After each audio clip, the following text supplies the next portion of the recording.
तो कैसे हो आप लोग? आई होप आप लोग अच्छे होंगे। आज हम लोग करने वाला है पालमपुर गांव की कहानी। जो चैप्टर है इकोनॉमिक्स का पहला चैप्टर, उसका हम लोग क्वेश्चन एंड आंसर देखने वाले हैं। ऑब्जेक्टिव एंड सब्जेक्टिव दोनों देखेंगे और आपको इसका पीडीएफ तुरंत मिल जाएगा। ये वीडियो जब भी डिलीवर हो जाएगी आपके पास, अपलोड हो जाएगा, इसके 1 घंटे बाद ही आपको मिल जाएगा। तो आप लोग जाके जल्दी से जल्दी टेलीग्राम चैनल, व्हाट्सएप चैनल पर ज्वाइन हो जाए, क्योंकि इसका पीडीएफ उधर ही मैं दे दूंगा। फॉलो भी कर लेना, क्योंकि उधर सब पीडीएफ आता रहता है।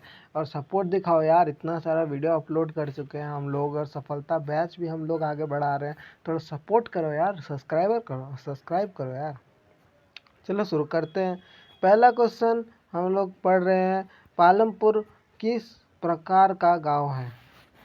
पालमपुर किस प्रकार का गांव है? असली या काल्पनिक? तो ये काल्पनिक गांव है, ये असली गांव नहीं है। ये ऐसा नाम का गांव हमारे इंडिया में नहीं है कोई भी, ठीक है, भारत में नहीं है। चलिए पहले इसके बाद आ जाते हैं, पालमपुर में कुल कितने परिवार हैं?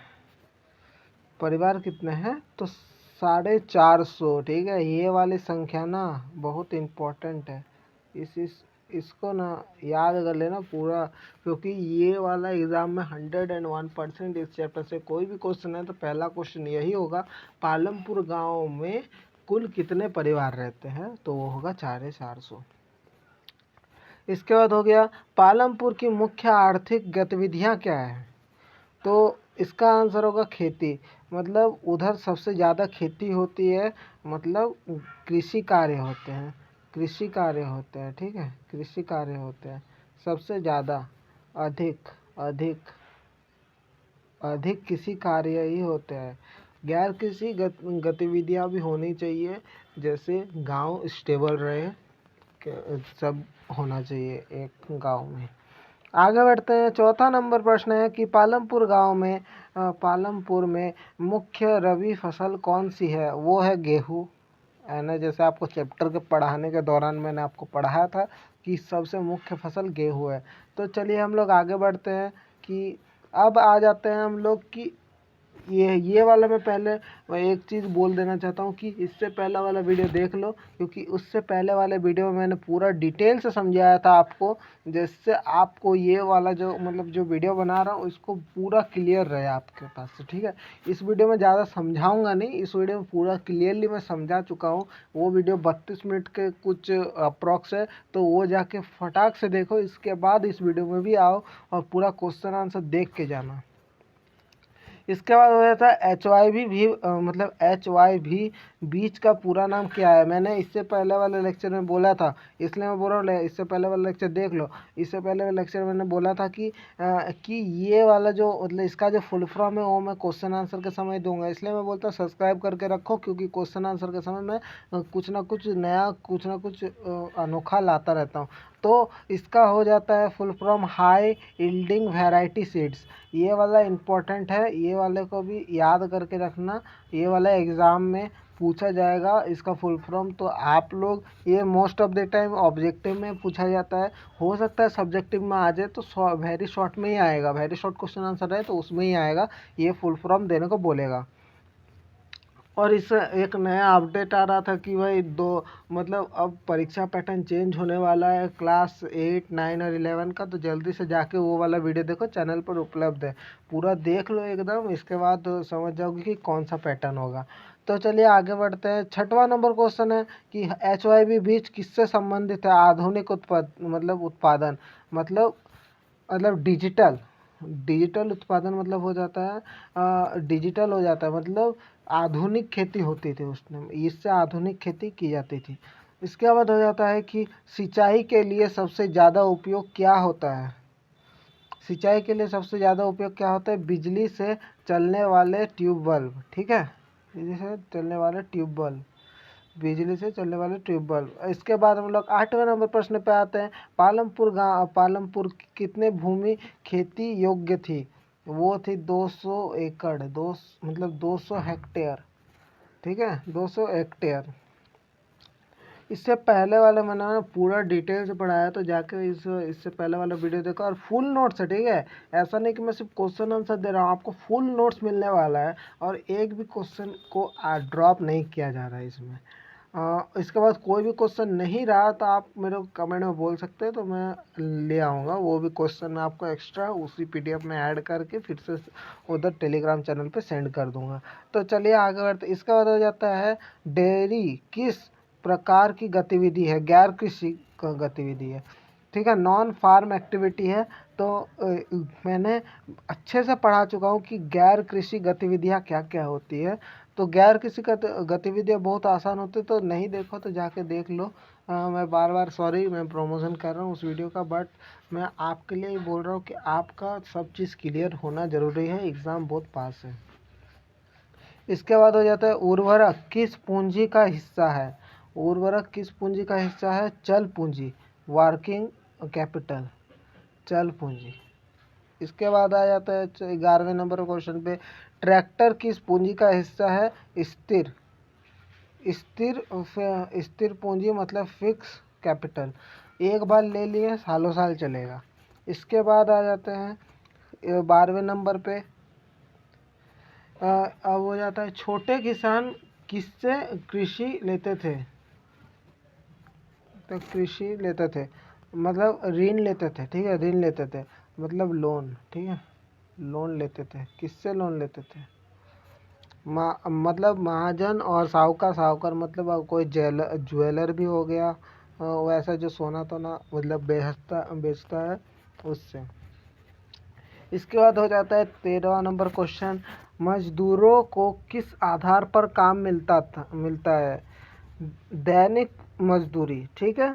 इसके बाद आगे बढ़ते हैं, पालमपुर में बिजली कब आई, 1960 के बाद। मैंने ये चीज़ इससे पहले वाले लेक्चर में भी करवा दी थी, तो आप लोगों को भाई ये चीज़ बहुत याद रखना है, ये भी बहुत इम्पोर्टेंट है, क्योंकि इतनी छोटी सी चीज़ भी आपके एग्ज़ाम में 1 से 2 नंबर काट सकती है, ऑब्जेक्टिव में आएगा। तो उसके टेंशन मत लो, उधर 4 ऑप्शन रहेंगे, इसको टिक कर देना क्योंकि ये बहुत ज़रूरी है। तो चलिए आगे बढ़ते हैं। 15वां क्वेश्चन क्या है कि एक साल में कई फसलें उगाने को क्या कहते हैं, एकाधिक फसल उत्पादन, मल्टीपल क्रॉपिंग, ठीक है, मल्टीपल क्रॉपिंग, एकाधिक फसल उत्पादन, ठीक है। इसके बाद आगे बढ़ते हैं, ये मतलब ये आसान भाषा है, आपको खुद समझ आ जाएगा कि इसका मतलब बोलने की ज़रूरत ही नहीं, आपको खुद समझ आ रहा होगा, मेरे को ऐसा लगता है। तो चलिए आगे बढ़ते हैं कि 16वां नंबर है कि गैर कृषि गतिविधियों से क्या बढ़ता है, रोजगार और अवसर, रोजगार के अवसर बढ़ते हैं, ठीक है, रोजगार के अवसर बढ़ते हैं। मतलब जैसे ऑटो चला लिए, वो भी गैर कृषि कार्य है, राशन का दुकान खोल लिए, कोई स्ट्रीट फूड खोल लिए, कोई फास्ट फूड की दुकान खोल लिए, या कोई ठेला खोल लिए, वही मतलब गैर कृषि कार्य होता है। इसके बाद हो जाता है 17वें नंबर क्वेश्चन पे, जो है हरित क्रांति कब शुरू हुई थी। मैंने इससे पहले वाले लेक्चर में बता दिया था कि 1960 सन शुरू हुई थी, ठीक है, 1960 ईस्वी में शुरू हुई थी। इसके बाद हो जाता है खेती का सबसे बड़ा प्राकृतिक संसाधन क्या है, भूमि। सबसे पहले भूमि होनी चाहिए, इसके बाद खेती हो सकती है, पहले भूमि लेनी पड़ती है, इसके बाद खेती शुरू होती है। तो आगे बढ़ते हैं, क्या इसके बाद है कि पालमपुर में सबसे गरीब वर्ग कौन है, दलित वर्ग, ठीक है, दलित वर्ग, दलित वर्ग, ठीक है, दलित वर्ग, दलित वर्ग, ठीक है, दलित वर्ग, ये है सबसे गरीब वर्ग, ठीक है, पालमपुर में, इस कहानी के अकॉर्डिंग।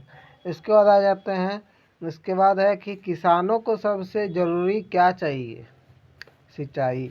सिंचाई से ज़्यादा फसल उग सकती है, जितना उगता है उससे भी थोड़ा ज़्यादा उगता है, जिससे किसानों को मदद मिलती है।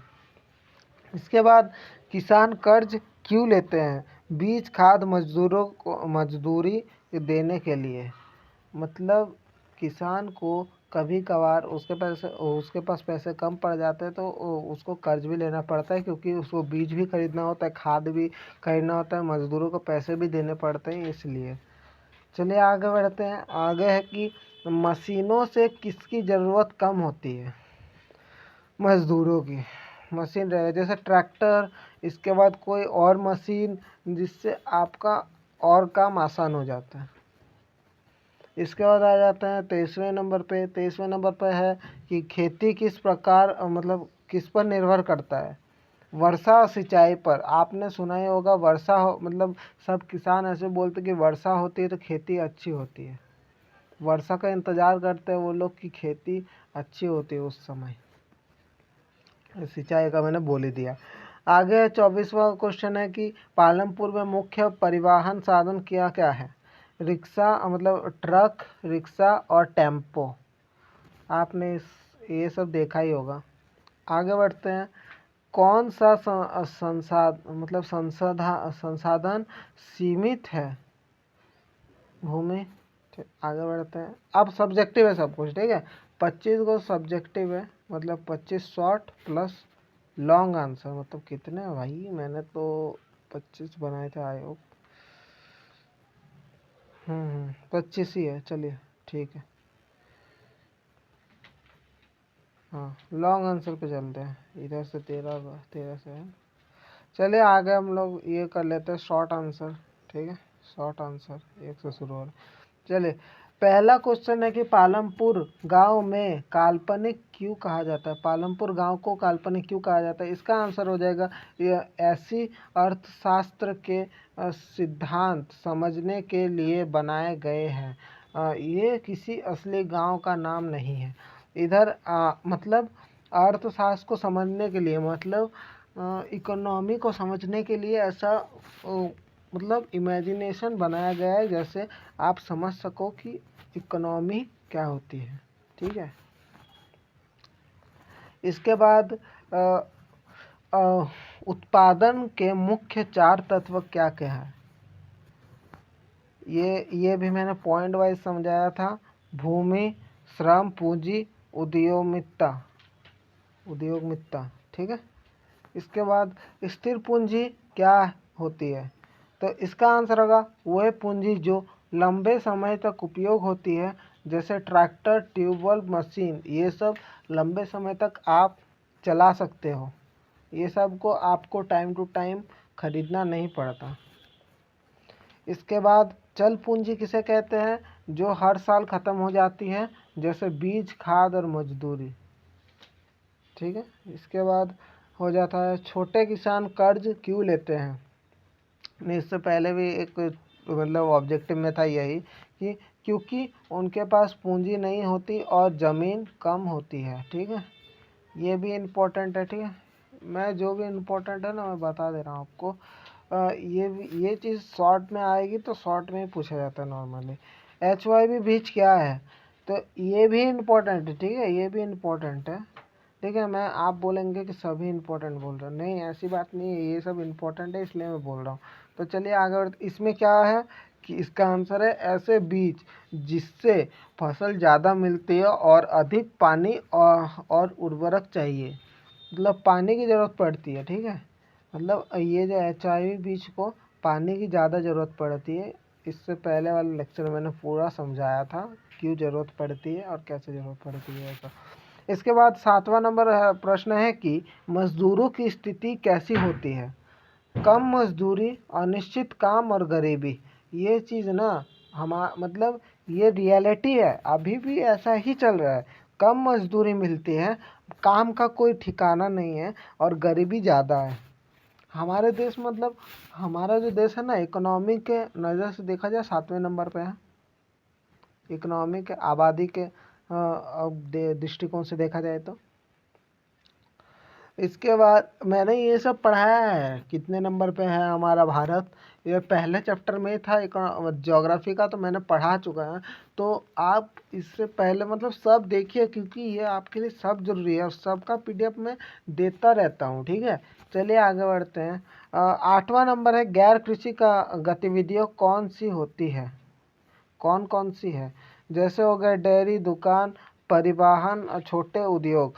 मतलब आप रिक्शा चला लो, कोई दुकान खोल लो, कोई दूध की दुकान खोल लो, या कोई मतलब वाहन खरीद लो और उससे आप मतलब ट्रिप दे दो। इसके बाद ऐसे आप पैसे कमा सकते हो। ये सब गैर कृषि कार्य है। इसमें सिंचाई की ज़रूरत क्यों है। सिंचाई की ज़रूरत इसलिए है कि ताकि ज़्यादा फसलें उगाई जा सके और बारिश पर निर्भरता कम हो।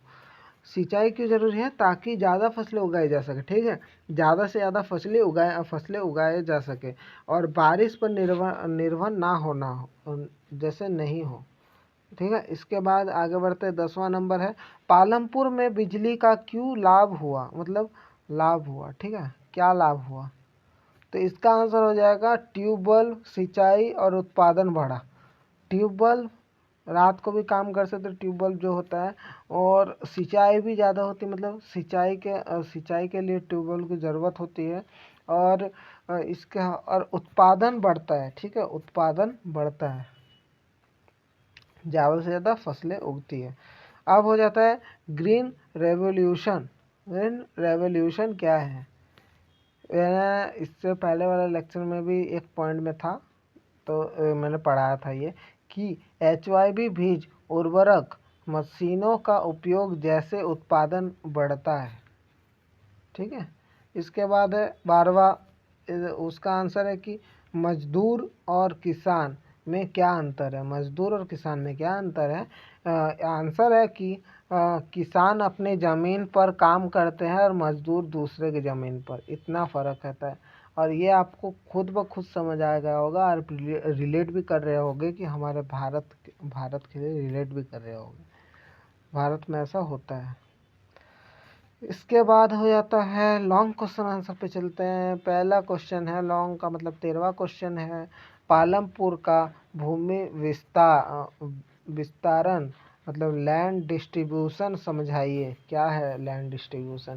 पहला पॉइंट हो जाता है गांव में कुछ अमीर किसानों के पास 2 से 3 हेक्टेयर ज़मीन होती है। हाँ, गांव के पास जो मतलब जो अमीर लोग होते हैं वो 2 से 3 हेक्टेयर खरीदते हैं, उसमें खेती करते हैं। और जो छोटे किसान के पास बहुत छोटी छोटी खेत होती है, मतलब खेती होती है, क्योंकि मैंने ऐसे पढ़ाया था, छोटे किसानों के पास 0.5 मतलब हेक्टेयर से भी कम ज़मीन होती है जिसमें वो खेती करते हैं, ठीक है। इसके बाद आ जाता है तीसरा पॉइंट हो जाता है कि कुछ परिवारों के पास बिल्कुल ज़मीन नहीं होती है, मतलब कुछ परिवारों के पास ज़मीन नहीं होती है, उनको उसके कारण मतलब गैर कृषि कार्य भी करना पड़ता है, जो मैंने आपको कहा पहले। इसके बाद आ जाते हैं इसका मतलब क्या होता है? असमानता बहुत अधिक है, असमानता बहुत अधिक है, हमारे इकोनॉमी में असमानता बहुत अधिक है। इसके बाद हो जाता है आधुनिक खेती के फायदे समझाइए। आधुनिक खेती के फायदे क्या क्या है? तो आंसर की तरफ चलते हैं। इसका आंसर हो जाता है कि HYV बीज से उत्पादन बढ़ता है, HYV बीज से उत्पादन बढ़ता है, जैसे मैंने कहा। मशीनों से समय बचता है, मशीनों से समय बचता है, जैसे आप खुद वो काम कर रहे हो, जैसे आप सोचे कि आप खुद मतलब जो ट्रैक्टर से आप काम करते हो वो आप खुद कर रहे हो, तो आपको जितना समय लगेगा मशीन से उतना कम समय रहेगा करने में। इसके बाद हो जाता है कि सिंचाई से 2 से 3 फसलें उगाई जा सकती हैं, सिंचाई से 2 से 3 फसलें उगाई जा सकती है। इसके बाद खाद और कीटनाशक से फसल सुरक्षित रहती है, खाद और कीटनाशक से फसल सुरक्षित रहती है। इसके बाद हो जाता है इसका पूरा मतलब सारांश क्या है कि किसानों की आय बढ़ती है, किसानों की ज़्यादा से ज़्यादा आय बढ़ती है। तो इसके बाद है कि आधुनिक खेती क्या है? आधुनिक खेती के नुकसान बताइए। क्या क्या आधुनिक खेती के क्या क्या नुकसान है? तो पहला नुकसान है कि मिट्टी की उर्वरक घटती है, ठीक है, मिट्टी की उर्वरक घटती है। दूसरा है कि जल प्रदूषण बढ़ता है, जल से प्रदूषण बढ़ता है। और तीसरा हो जाता है उर्वरक महंगे, छोटे किसान कर्ज में हो जाते हैं। उर्वरक महंगे होते हैं इसलिए किसानों को उसके खरीदने के लिए कर्ज लेना पड़ता है। इसका चौथा हो जाता है मशीनें मजदूरों का रोजगार कम करती है, मजदूरों का रोजगार कम करती है, क्योंकि मशीनें आ जाए तो आदमी की ज़रूरत कम पड़ती है, किसी भी मजदूर की ज़रूरत कम पड़ती है। तो आगे बढ़ते हैं। 16वां प्रश्न है कि उत्पादन के 4 तत्व किस प्रकार मिलकर काम करते हैं। उत्पादन के 4 तत्व किस प्रकार मिलकर काम करते हैं। इसका आंसर है कि भूमि पर श्रम कम होता है, भूमि पर श्रम कम करते हैं। दूसरा, पूंजी से बीज एवं उर्वरक आती है। तीसरा, उद्यमी पूरी योजना बनाता है। इसका पूरा सारांश हो जाता है, इन चारों के मिलकर काम करने से ही उत्पादन होता है। इसके बाद 17वां क्वेश्चन है कि मजदूरों की समस्याएं समझाइए। कि मजदूरी की क्या क्या समस्याएं हैं। तो पहला समस्या जो है कि वो काम कम मिलता है, मजदूरों को काम कम मिलता है, कभी कभी तो सालों साल काम नहीं मिलता मजदूरों को। इसके बाद हो जाता है कि मजदूरी बहुत कम होती है, मतलब मजदूरों को पैसे भी बहुत कम मिलते हैं काम करने के। इसके बाद हो जाता है कोई पक्का रोजगार नहीं है, कोई भी एकदम फिक्स मतलब कोई वर्क नहीं है कि इसी दिन आए इसी दिन काम करेंगे, कभी भी बुला लेते हैं। इसके बाद गरीबी और कर्ज से फंस जाते हैं। उनको काम नहीं मिलता तो उनको कर्ज लेना पड़ता है, कर्ज ले लेते तो फंस जाते हैं वो बीचों बीच। इसका पूरा सारांश हो जाता है कि सबसे ज़्यादा कठिनाइयाँ मजदूरों को होती है। इसके बाद हो जाता है 18वां क्वेश्चन जो है, पालमपुर में सिंचाई के विकास ने खेती को कैसे बदल दिया। खेती को कैसे बदल दिया। इसका पहला पॉइंट हो जाता है कि ट्यूबवेल लगाने से लगातार पानी मिला। इसके बाद ट्यूबवेल लगाने से लगातार पानी मिला। इसके बाद अब साल में 2 से 3 फसलें होने लगी। इसके बाद तीसरा, उत्पादन कई गुना बढ़ गया, फसल कई गुना बढ़ गई। इसके बाद इसका पूरा सारांश हो जाता है कि गांव की अर्थव्यवस्था मजबूत हो जाती है। 19वां है कि छोटे किसानों की आर्थिक स्थिति कैसी होती है। छोटे किसानों की आर्थिक स्थिति कैसी होती है।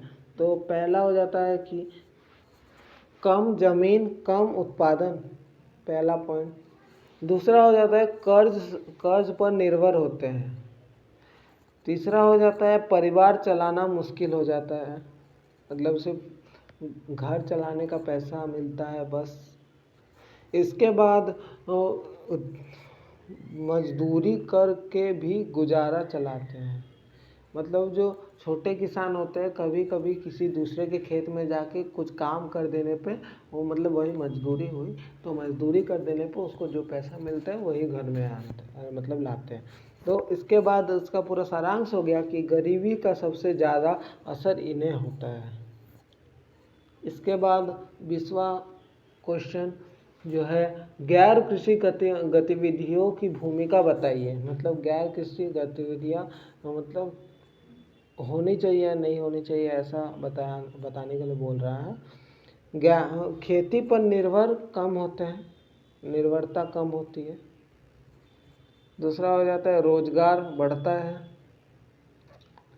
गांव की आय बढ़ती है, डेयरी दुकान परिवहन नए रोजगार देते हैं। और इसका पूरा सारांश होता है कि ग्रामीण विकास तेज होता है। इसके बाद 21वां क्वेश्चन है, डेयरी का महत्व क्या होता है।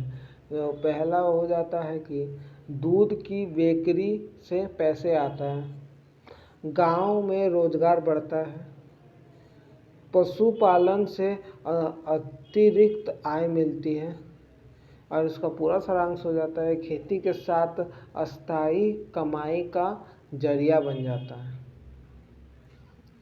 इसके बाद हो जाता है 22वां क्वेश्चन, वो है कि साहूकारों से कर्ज लेने के नुकसान बताइए। साहूकारों से कर्ज लेने के नुकसान क्या क्या है। कुछ तो नुकसान होगा, तो इसके पर नुकसान क्या क्या है। वो है कि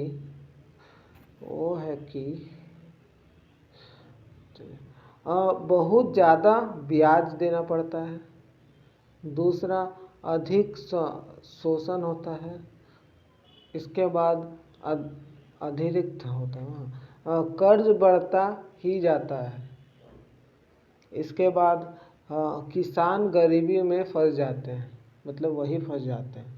अब आगे बढ़ते हैं, पालमपुर में परिवहन क्यों जरूरी है? माल बेचने के लिए, मतलब ट्रांसपोर्ट के लिए, लोगों की आवाजाही के लिए, मतलब ट्रैवलिंग के लिए, और रोजगार के लिए, मतलब इनकम के लिए जरूरी है। और इसका पूरा सारांश निकलता है कि गांव शहर से जुड़े होते हैं।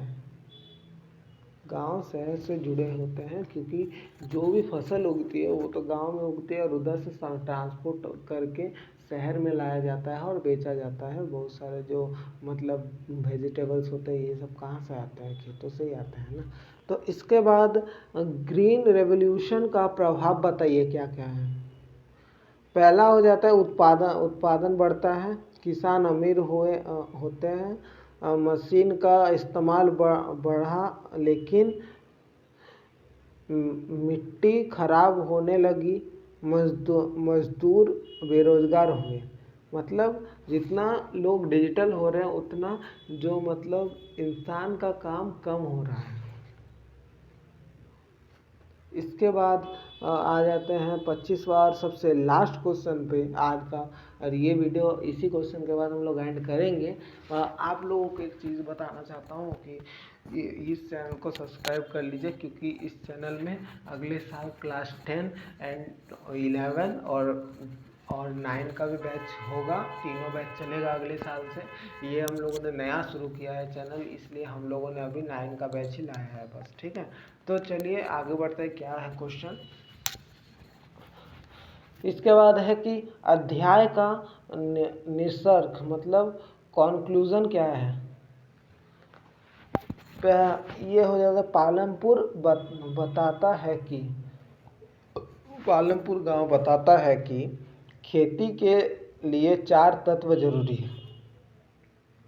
आधुनिक तकनीक से उत्पादन बढ़ता है, छोटे किसानों की स्थिति खराब होती है, गांव को चलाने के लिए गैर कृषि कार्य भी करने पर जरूरी है। ठीक है, जरूरी होते हैं। इसका मतलब इस चैप्टर का पूरा संदेश क्या है? मतलब ये सब जो चीज़ बताई है काल्पनिक गांव में क्या क्या मतलब है, इसका पूरा संदेश क्या है? इसका संदेश है कि ग्रामीण विकास बराबर खेती, उद्योग, शिक्षा और रोजगार। मतलब आप ये समझ सकते हैं कि हमारे लिए खेती भी इतनी ज़रूरी है जितना गैर कृषि गतिविधियाँ। मतलब खेती भी ज़रूरी है, उसके साथ साथ कोई और काम भी उस गांव में होना चाहिए, तभी जैसे शिक्षा, इसके बाद रोजगार करने के अलग अलग तरीके, और इसके बाद खेती तो है ही और उद्योग भी। तो इसके साथ इसका पूरा बराबर हो जाता है ग्रामीण विकास। तो ये वाला चैप्टर आपको कैसा लगा आप कमेंट में बताइए, और आपको ये वाला चैप्टर कितने रेटिंग देंगे? मैंने जो पढ़ाया वो आपको कितनी रेटिंग देनी है कि मैंने कैसे पढ़ाया, तो आप कमेंट में दे सकते हैं। तो अगले वीडियो जो होगा वो हिस्ट्री का मतलब क्या, सिविक्स का पहला चैप्टर पढ़ाएंगे।